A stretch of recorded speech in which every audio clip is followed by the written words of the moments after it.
নমস্কার বন্ধুরা, ঘরকন্নার খুঁটিনাটিতে সকলকে স্বাগত। আজ চলে এসেছি চটপাটা একটি চাটের রেসিপি নিয়ে, পাপড়ি চাট। খেতে ভীষণই সুস্বাদু আর বানানো ভীষণই সহজ। আমরা সকলেই কিন্তু দই বড়া পাপড়ি চাট খেতে পছন্দ করি। অনেক সময় দোকানে গিয়ে আমরা এই ধরনের চাট খেয়ে থাকি। সেই জন্য বাড়িতে খুব সহজে চটপাটা কিছু খেতে ইচ্ছে হলে এই ধরনের পাপড়ি চাট বানিয়ে খেতে পারেন। কিভাবে বানাবেন শুরু থেকে শেষ পর্যন্ত ভিডিওটি দেখার অনুরোধ রইল। আসুন দেখে নেওয়া যাক আমার আজকের রেসিপি চটপাটা পাপড়ি চাট। পাপড়ি চাট বানানোর জন্য সবার আগে পাপড়িটাকে বানিয়ে নেব। একটি পাত্রের মধ্যে আমি নিয়ে নিয়েছি 1 বাটি পরিমাণ আটা আর দেব 1 বাটি পরিমাণ সুজি। আমি আজ পাপড়িগুলো আটায় বানাবো, আপনারা চাইলে ময়দা দিয়ে বানাতে পারেন। পরিমাণ মতন লবণ আর অল্প পরিমাণ চিনি দিয়ে আটা আর সুজিটাকে ভালোভাবে মিশিয়ে নেব। ময়ানের জন্য আমি এখানে 2 টেবিল চামচ রিফাইন অয়েল দেব। আপনারা তেলের বদলে ঘি ব্যবহার করতে পারেন। তেল দিয়ে খুব ভালো করে আটা আর সুজিটাকে মেখে নিতে হবে। চাইলে আপনারা এর মধ্যে জোয়ান বা কালো জিরে দিতে পারেন। ময়ান খুব ভালো মতন দেয়া হয়ে গেছে। এবার অল্প অল্প পরিমাণ জল দিয়ে আটা আর সুজিটাকে মেখে নেব। একটি নরম ডো তৈরি করে নেব। ঠান্ডা বা গরম জল দিয়ে আমি ডোটি তৈরি করছি না, নর্মাল রুম টেম্পারেচারে রাখা জল দিয়ে আমি ডোটি তৈরি করছি। এই ডোটিকে বেশ নরম করে মাখবেন, খুব শক্ত করে মাখলে হবে না, কারণ সুজি খুব জল টানে। সেই জন্য খুব শক্ত করে মাখলে তাহলে ডোটা শুকিয়ে যাবে। নরম করে মাখবেন, দেখবেন কিছুক্ষণ পর সুজি সমস্ত জল টেনে নিয়েছে আর একদম সুন্দর একটি ডো তৈরি হয়ে যাবে। ডোটি তৈরি হয়ে গেছে। হাতে অল্প পরিমাণ তেল দিয়ে পুরো ডোটার মধ্যে লাগিয়ে নেব। এবার ঢাকা দিয়ে 30 মিনিট রেখে দেব। ওই 30 মিনিটের মধ্যে পাপড়ি চাটের অন্য প্রিপারেশনগুলো তৈরি করে নেব। প্রথমে আমি মিষ্টি চাটনি বানিয়ে নেব। তার জন্য গ্যাস জেলে কড়াই বসিয়ে কড়াইয়ে 1 চামচ পরিমাণ রিফাইন অয়েল দিয়ে দিলাম। তেল ভালো মতন গরম হয়ে গেলে 1 চামচ পরিমাণ জিরে গুঁড়ো দিয়ে দিলাম। জিরে গুঁড়োটি তেলের সাথে ভালোভাবে নাড়াচাড়া করার পর আগে থেকে ভিজিয়ে রাখা তেঁতুলের রসটা দিয়ে দিলাম। গ্যাসের ফ্লেম হাইতে রেখে ফুটিয়ে নিলাম। ফুটে উঠলে 2 চামচ পরিমাণ চিনি দিয়ে দিলাম। চিনি ভালোভাবে মিশিয়ে নিলাম। চিনিটি গলে গেলে 1 চামচ পরিমাণ রেড চিলি পাউডার দিয়ে দিলাম। ভালোভাবে আবারও ফুটিয়ে নিলাম। পরিমাণ মতন লবণ দিয়ে গ্যাসের ফ্লেম হাইতে রেখে 5 মিনিট ফুটিয়ে নেব। চাটনি যখন মোটা হয়ে যাবে তখন গ্যাসের ফ্লেম বন্ধ করে দেব। চাটনিটা আমার রেডি হয়ে গেছে। এবার তুলে রেখে নেব একটি অন্য পাত্রের মধ্যে। অন্যদিকে 2টো আলু আমি সেদ্ধ করে নিয়েছি। এই আলুগুলো আমি খোসা সমেত সেদ্ধ করে নিয়েছিলাম। ঠান্ডা করে এবার আলুগুলোর খোসা ছাড়িয়ে আলুগুলোকে আমি কুচি কুচি করে কেটে নেব।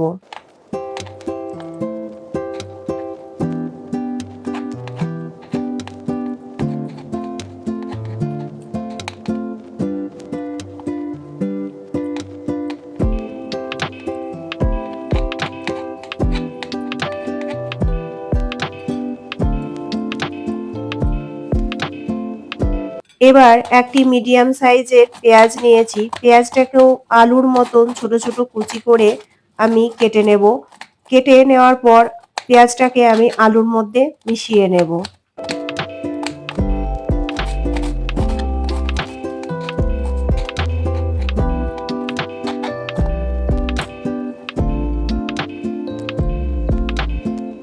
এক মুঠো ধনেপাতা নিয়েছি। ধনেপাতাটাকেও আমি কুচি কুচি করে কেটে আলু পেঁয়াজের সাথে মিশিয়ে নেব। আর নিয়েছি 4টে কাঁচা লঙ্কা। 4টে কাঁচা লঙ্কাকেও আমি ছোট ছোট কুচি করে কেটে আলু পেঁয়াজ ধনেপাতার সাথে মিশিয়ে নেব। আপনারা চাইলে ঝালটা নিজেদের মতন আপনারা অ্যাডজাস্ট করে নিতে পারেন। যদি বাচ্চা খায় তাহলে ঝালটা একটু কম দেওয়ার চেষ্টা করবেন। এবার পরিমাণ মতন লবণ দিয়ে দেব। লবণ দিয়ে আলু, পেঁয়াজ, ধনেপাতা, কাঁচা লঙ্কা ভালোভাবে মিশিয়ে নেব। আর দেব জিরে গুঁড়ো 1 চামচ। ছোলা সেদ্ধ, ছোলা মটর সেদ্ধ আপনারা দিতে পারেন। আর আপনাদের যদি ছোলা মটর পছন্দ না করেন এটা তাহলে আপনারা স্কিপ করতে পারেন। ভালোভাবে সমস্ত উপকরণ মিশিয়ে নেব। ওপর থেকে শসা কুচি দিয়ে আবারও ভালোভাবে মিশিয়ে নেব। পাপড়ি চাট সাজানোর সময় সমস্ত উপকরণগুলো আলাদা আলাদাভাবেও দিতে পারেন বা একসাথে আমার মতন মিশিয়েও দিতে পারেন। 30 মিনিট পর আবারও ফিরে এলাম। দেখুন ডোটা সুন্দরভাবে সেট হয়ে গেছে। একটু হাতে করে মেখে নিচ্ছি। তারপর লেচি কেটে নেব। এবার একটা রুটির মতন বেলে নিতে হবে। সামান্য পরিমাণ আটা বা ময়দা ছড়িয়ে বেলে নিতে পারেন।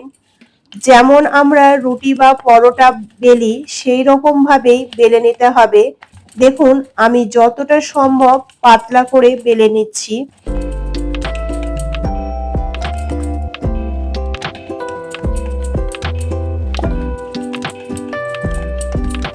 আমি যে ধরনের পাপড়ি বানাচ্ছি এই পাপড়িগুলো আপনারা 2 থেকে 3 সপ্তাহ স্টোর করে রেখে দিতে পারেন। এবার একটি ফকের সাহায্যে ছিদ্র করে নিচ্ছি। এই স্টেপটা কিন্তু ভীষণই ইম্পর্টেন্ট। আপনারা এইভাবে ফকের সাহায্যে ছিদ্র করে দেবেন।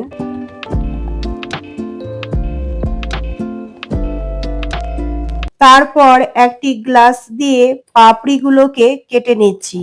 আমি রুটিটা বানানোর পর ফক দিয়ে ছিদ্র করে নিয়েছি। আপনারা চাইলে ছোট ছোট পাপড়ি বানিয়ে তার উপরেও ফক দিয়ে ছিদ্র করে নিতে পারেন। ছিদ্র করাটা ভীষণই ইম্পর্টেন্ট। এবার এক সাইড থেকে এইগুলোকে তুলে নিচ্ছি। এগুলো ফেলবো না, পরে আবার ব্যবহার করব। কিছুটা পাপড়ি বানানো হয়ে গেছে। এবার একটি প্লেটের মধ্যে তুলে রেখে নেব।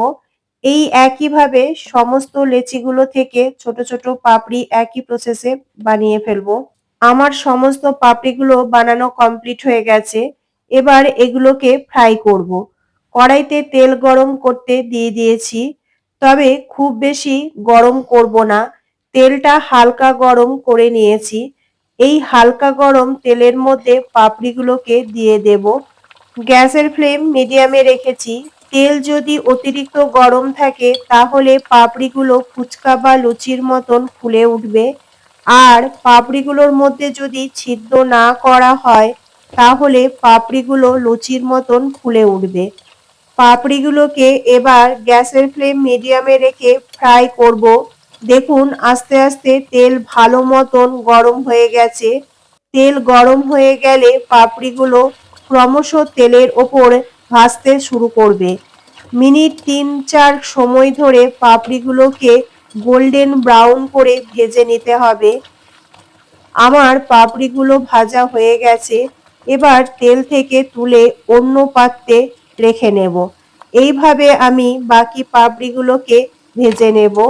সমস্ত পাপড়িগুলো আমি ভেজে একটি পাত্রের মধ্যে তুলে রেখে দিলাম।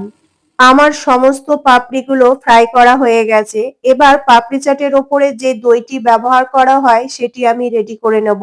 তার জন্য একটি বাটি নিয়ে নিয়েছি। তার মধ্যে 1 কাপ পরিমাণ দই দিয়ে দিয়েছি।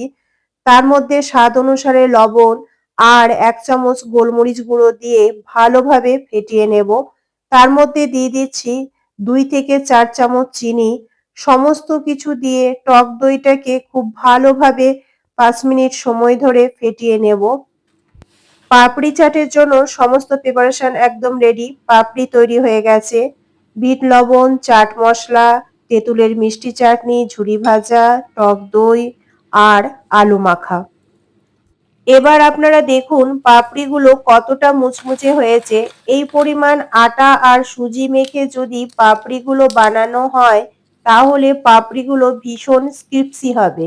দেখুন আমার পাপড়িগুলো ভেঙে দেখিয়ে দিচ্ছি।